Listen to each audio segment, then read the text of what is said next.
শূন্য থেকে শুরু করেছিলাম, কারোর থেকে আশা করিনি, কারণ বিশ্বাস একটাই, মহান আল্লাহ চাইলে সব সম্ভব।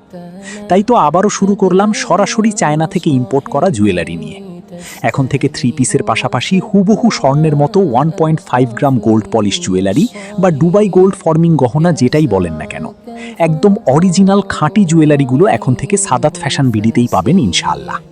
বাজারের অন্য সবার থেকে দামে কম, মানে সেরা প্রোডাক্টগুলো শুধুমাত্র সাদাত ফ্যাশন বিডিতেই পাবেন ইনশাআল্লাহ। সাবধান, আমরা কোনো অগ্রিম টাকা নিই না। প্রোডাক্ট হাতে বুঝে পেয়ে হুবহু মিল দেখে টাকা পরিশোধ করবেন ইনশাআল্লাহ। হুবহু মিল না পেলে ডেলিভারি চার্জ দিয়ে ফেরত পাঠিয়ে দিবেন, কোনো বাড়তি টাকা লাগবে না। তাই আর দেরি কিসের, এখনই অর্ডার করুন আপনার পছন্দের প্রোডাক্টটি। আলহামদুলিল্লাহ, সাদাত ফ্যাশন বিডির কাস্টমার রিভিউগুলো কতটা সুন্দর মাশাআল্লাহ। কাস্টমার আপু ভাইয়াদের এত এত সুন্দর সুন্দর মন জুড়ানো কমেন্ট দেখে আপনার মনেও হয়তো আর কোনো সন্দেহ নেই, আর হবেই বা কেন। আমরা কোনো অগ্রিম টাকা নিই না, কাপড় হাতে বুঝে পেয়ে হুবহু মিল দেখে টাকা পরিশোধ করবেন ইনশাআল্লাহ। হুবহু মিল না পেলে ডেলিভারি চার্জ দিয়ে ফেরত পাঠিয়ে দেবেন, কোনো বাড়তি টাকা লাগবে না। তাই আর দেরি কিসের, আপনিও অর্ডার করুন আপনার পছন্দের প্রোডাক্টটি। ধন্যবাদ, আসসালামু আলাইকুম। আর চোখ রাখুন আমাদের ফেসবুক পেজ এবং আমাদের ইউটিউব চ্যানেলে, অথবা হোয়াটসঅ্যাপ করুন 01341755363 এই নাম্বারে। কি আজব, যেই ড্রেসটাই অর্ডার করি সেটাই শেষ হয়ে গেছে। আপু, সেটাই স্টক আউট। এত তাড়াতাড়ি কিভাবে শেষ হয়? ওগুলোই তো বেশি পছন্দ হয়েছিল, আবার কবে আনবেন? প্লিজ একটু এনে দিয়েন, আমি নিব। আসলে জানাবেন, এই কথাগুলো আমার নয়, আপনাদের। প্রতিনিয়ত এই কথাগুলো যারা বলেন সেই সকল আপু ভাইয়াদের জন্য এই ভিডিওটি। এতক্ষণে হয়তো আপনারা খেয়াল করেছেন ভিডিওতে দেখানো ব্যাকগ্রাউন্ডে আমাদের কত কত 3 পিস স্টকে থাকে। তাহলে যখন এই 3 পিসগুলো স্টকে থাকে তখন আপনারা কোথায় ছিলেন? 1 মাস 2 মাস আগের ভিডিও দেখে যদি অর্ডার কনফার্ম করেন তাহলে তো স্টক আউট শুনতেই হবে। আপনাকে বুঝতে হবে আমরা কোনো অগ্রিম টাকা নিই না। কাপড় হাতে বুঝে পেয়ে হুবহু মিল দেখে টাকা পরিশোধ করবেন। হুবহু মিল না পেলে ডেলিভারি চার্জ দিয়ে ফেরত পাঠিয়ে দেবেন, কোনো বাড়তি টাকা লাগবে না। তাই আর দেরি কিসের, আপনিও অর্ডার করুন আপনার পছন্দের প্রোডাক্টটি। ধন্যবাদ, আসসালামু আলাইকুম। আর চোখ রাখুন আমাদের ফেসবুক পেজ এবং আমাদের ইউটিউব চ্যানেলে, অথবা হোয়াটসঅ্যাপ করুন 01341755363 এই নাম্বারে। খালি যদি বলেন আস্তাগফিরুল্লাহাল্লাযী লা ইলাহা ইল্লা হুয়াল হাইয়ুল কাইয়্যুম ওয়া আতুবু ইলাইহি, 1 সেকেন্ডের মধ্যে আল্লাহ পাক আপনার সমস্ত পাপকে নেকি দিয়ে পরিবর্তন করে দিবেন।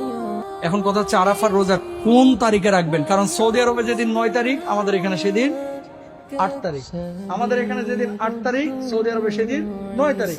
আমাদের এখানে যেদিন 9 তারিখ, সৌদি আরবে সেদিন 10 তারিখ। 10 তারিখ কিসের দিন জানেন তো? ঈদের দিন। বলেন না, 10 তারিখ কিসের দিন? রোজা রাখা হারাম কয় দিন? 5 দিন। সারা বছরে রোজা রাখা হারাম কয় দিন? আরো জোরে বলেন, কয় দিন? জানেন, এগুলো তো অনেকে জানেন না। সারা বছরে 5 দিন রোজা রাখা হারাম। যেদিন রোজা রাখলে গুনাহ হবে। কি হবে? গুনাহ হবে।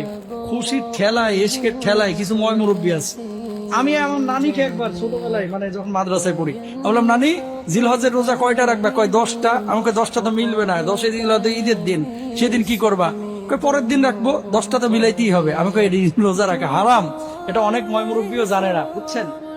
সারা বছরে 5 দিন রোজা রাখা হারাম, 2 ঈদের দিন আর কুরবানি ঈদের পরের কয় দিন? 3 দিন। এই 5 দিন রোজা রাখলে কি হবে? হারাম, গুনাহ হবে। সুতরাং এই 5 দিন রোজা রাখা যাবে না।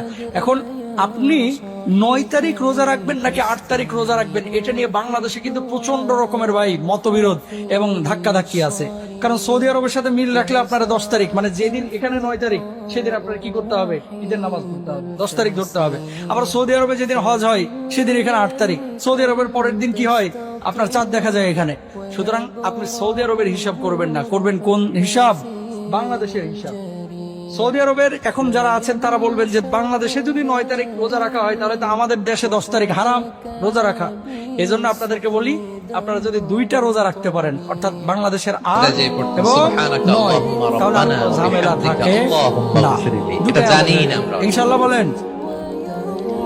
সুবহানাকাল্লাহুম্মা রাব্বানা ওয়া বিহামদিকা আল্লাহুম্মা ইগফিরলি। এর অর্থ হচ্ছে, হে আমার রব, আপনার পবিত্রতা ঘোষণা করছি, প্রত্যেক প্রশংসা ওয়াক্ত আমরা নামাজের করছি। পরে আল্লাহ, আপনি আমাকে তাকবীর ক্ষমা করে বলার দেন। জন্য আল্লাহ, একবার তাকবীর বলা এই দোয়াটা থেকে আপনার উপরে আবশ্যক সবাই আমার সঙ্গে সঙ্গে বলেন আল্লাহু আকবার, আল্লাহু আকবার, লা ইলাহা ইল্লাল্লাহ, আল্লাহু আকবার, আল্লাহু আকবার, ওয়ালিল্লাহিল হামদ। আবার বলেন আল্লাহু আকবার, আল্লাহু আকবার, লা ইলাহা ইল্লাল্লাহ, আল্লাহু আকবার, আল্লাহু আকবার, ওয়ালিল্লাহিল হামদ।